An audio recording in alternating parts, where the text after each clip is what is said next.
धुरंधर आज रिलीज हो चुकी है और सच कहें तो ट्रेलर से लेकर टाइटल सॉन्ग्स तक ये फिल्म पहले ही लोगों की धड़कनों में बैठ चुकी है। रणवीर सिंह का बदला हुआ लुक, उनकी खामोशी में छिपा हुआ खतरा और उनकी स्क्रीन उपस्थिति, ये सब चर्चा से ज़्यादा अब उम्मीद बन चुका है। फिर आया टाइटल ट्रैक, 90s के बच्चों की नसों में बसा हुआ जोगी जब हनुमान काइंड के नए ज़माने वाले रैप के साथ वापस आया तो नॉस्टैल्जिया और हाई ऑक्टेन एनर्जी एक ही धुन में मिल गई। ऐसा लगा जैसे फिल्म कह रही हो पुरानी जड़ों के साथ नया तेवर, और इस बार जज्बा देश का। और इसी माहौल में कहानी हमें खींच कर ले जाती है उन चेहरों तक जिनसे धुरंधर की दुनिया बनती है। शुरुआत रणवीर के किरदार से ही होती है, एक अंडरकवर ऑपरेटिव जिसे लेकर लोगों ने मेजर मोहित शर्मा तक से तुलना कर दी। कोर्ट तक चला गया विवाद, लेकिन CBFC ने साफ कहा कि ये किरदार किसी असली अधिकारी पर आधारित नहीं। फिर भी रणवीर का व्यक्तित्व ऐसा है कि वो असली और नकली के बीच की महीन लाइन को खुद ही धुंधला कर देते हैं।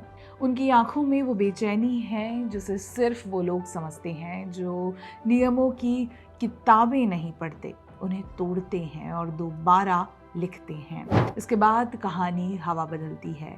हम पहुंचते हैं कराची के लियारी में, एक मोहल्ला नहीं बल्कि एक पूरा इकोसिस्टम जहां कानून से पहले नाम चलते थे।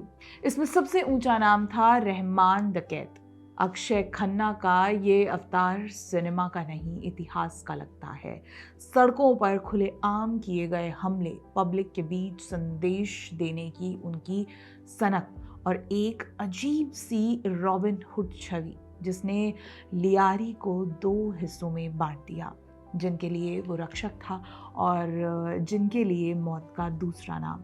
अक्षय हर फ्रेम में उसी डर और करिश्मे की गंध छोड़ते हैं, लेकिन हर गैंगस्टर की कहानी तब पूरी होती है जब उसके सामने एक ऐसी पुलिस अफसर खड़ा हो जाता है जिसे देखकर अपराधी भी प्रार्थना करते हों कि आज आमना सामना ना हो। और वहीं प्रवेश होता है चौधरी असलम खान का, पाकिस्तान का एनकाउंटर स्पेशलिस्ट, जिसे संजय दत्त एक स्थिर, भारी और ऑलमोस्ट मिथिकल अंदाज में निभाते हैं।